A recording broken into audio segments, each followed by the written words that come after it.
Hey guys, Andrea here, and I am going to do an ever so quick tutorial on how to get a awesome fray in 30 seconds or less, like this.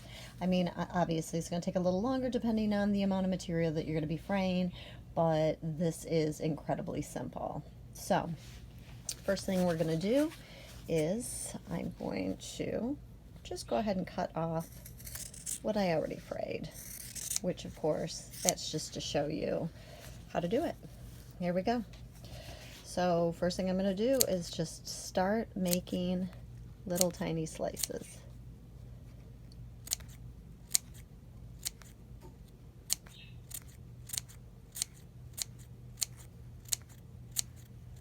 All the way around at the length that I want my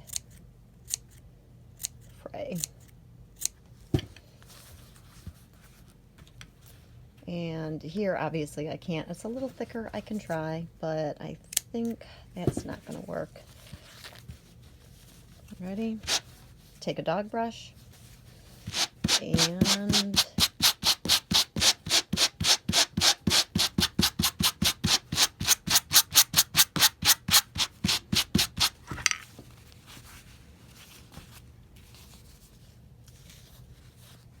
all frayed. That's it, guys. Have a great day.